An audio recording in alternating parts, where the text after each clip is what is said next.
Hi friends, আসসালামু আলাইকুম। তো দেখতেই পাচ্ছেন লোগোটি কত সুন্দর, ইমপ্রেসিভ। তো এই ধরনের ইমপ্রেসিভ লোগো ডিজাইন করতে হলে ভিউয়ার্স ভিডিওটি মনোযোগ সহকারে দেখুন। তো দেরি না করে চলুন ভিডিওটি শুরু করা যাক। প্রথমে আমাদের পিক্সেললিপ অ্যাপসটি ওপেন করে নিতে হবে। তারপর আমরা এখানে ক্যান্সেল দিয়ে এটাকে ডিলিট করে দেবো লেখাটিকে। তারপর আমরা শেপে ক্লিক করব। অর্থাৎ আমাদের এখানে একটা পিএনজি ফাইল অ্যাড করতে হবে, জন্য শেপে ক্লিক করতে হবে। যে কোনো ধরনের পিকচার বা পিএনজি ফাইল অ্যাড করতে হলে ভিউয়ার্স মাঝখানের যে শেপ অপশনটি আছে সেই অপশনটিতে ক্লিক করে নিতে হবে ভিউয়ার্স, তা না হলে কিন্তু আপনারা অ্যাড করতে পারবেন না। এই যে পিএনজিটা অ্যাড হয়ে গেল।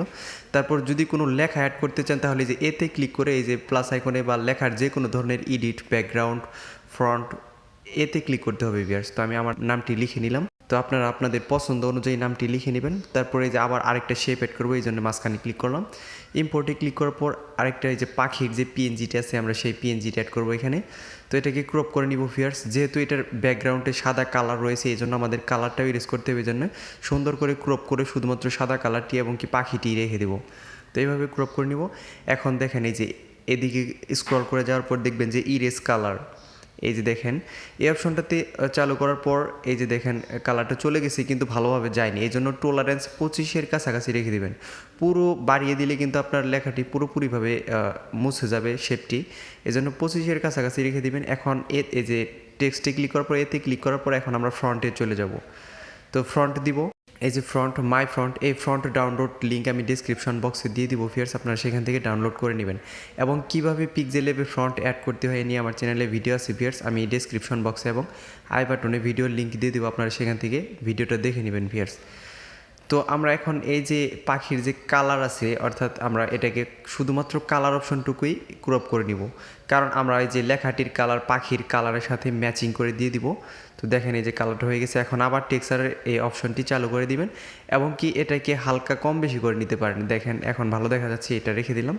তারপর এই যে কর্নারে ক্লিক করে ব্যাকগ্রাউন্ডের কাজ করতে হয়, ফ্রম গ্যালারি। তো ফ্রম গ্যালারি থেকে আমি যে ব্যাকগ্রাউন্ডটা দিব ভিউয়ার্স, এই ব্যাকগ্রাউন্ড ডাউনলোড লিঙ্ক আমি ডিসক্রিপশন বক্সে দিয়ে দিব, আপনারা সেখান থেকে ডাউনলোড করে নেবেন। এটাকে আমি ক্রপ করে নিচ্ছি ইউটিউব রেশিও অনুযায়ী ভিউয়ার্স, এই যেটা। তো রাইট দিয়ে দিলাম। এখন আমি এই পিএনজিগুলো সুন্দর করে বসিয়ে দিব, এটাকে টান দিয়ে বড় করে নিব, এখানে বসিয়ে দিব। তারপর এগুলোকে ভিউয়ার্স 3D ডিজাইন দিতে হবে, এই জন্য আগে পজিশন অনুযায়ী বসিয়ে তারপর আমরা এগুলোকে 3D ডিজাইন দেবো। তো এখানে বসিয়ে দিব, পাখিটাকে সুন্দর করে ছোটো করে নিয়ে একটু ছোটো করে এখানে বসিয়ে দিব পজিশন অনুযায়ী। তো এরকমভাবে মনের মতো করে সুন্দর করে আস্তে আস্তে ডিজাইনটি করবেন।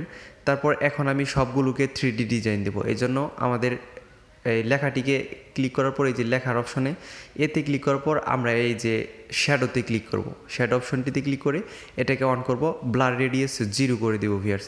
তারপর এই যে এই উপরের অপশনটাকে আমরা -10 বা এর কাছাকাছি বা 5, 6, 7 আপনারা যতটুকু ভালো লাগে ততটুকু রেখে দেবেন। তারপর এটাকে 3, 4 বা 5 রেখে দিবেন, এটাকে প্লাস রেখে দিবেন ভিউয়ার্স। তো রাইট দিয়ে দিবেন। তো রাইট দেওয়ার পর ভিউয়ার্স আমরা পাখি এবং কি এই বাঁশঝাড়ের যে পিএনজিটি আছে সেটাকে আমরা 3D শেপ দিব। এই জন্য এখন যে শেপের কাজ করব ভিউয়ার্স অর্থাৎ পিকচারের কাজ করবো, এই জন্য মাঝখানের অপশনটিতে চালু করে এই যে শ্যাডোতে ক্লিক করে এটাতে অন করে দিবেন। তারপর ব্লার রেডিয়াস 0 করে দিবেন বা 1 রেখে দিবেন। তারপর এটাকে -7, 8 বা এর কাছাকাছি রেখে দিবেন, 8, 10। তারপর এটাকে প্লাস কিছু 2, 3, 4 এরকম রেখে দিবেন। তো রেখে দেওয়ার পর দেখবেন আপনার লেখাটি 3D হয়ে গেছে। তারপর এই বাঁশের ঝোপটাকেও 3D ডিজাইন দেবে, এই জন্য শ্যাডোতে ক্লিক করে আবার অপশনটা চালু করে দিবেন। এটাকে ব্লার রেডিয়াস 1 বা 0 করে দিবেন। এটাকে -8, 10 যেটুকু পারেন রেখে দিবেন। তারপর এটুকুকেও আমি 2, 3, 4 এর পাশাপাশি রেখে দেবো। তো রেখে দেওয়ার পর দেখেন ভিউয়ার্স এটা পুরোটাই 3D ডিজাইন হয়ে গেছে। এখন চাইলে আপনি পজিশন অনুযায়ী আরেকটু ভালো করে বসিয়ে দিতে পারেন, কারণ 3D দেওয়ার পর এটা পজিশন একটু চেঞ্জ হয়ে গেছে।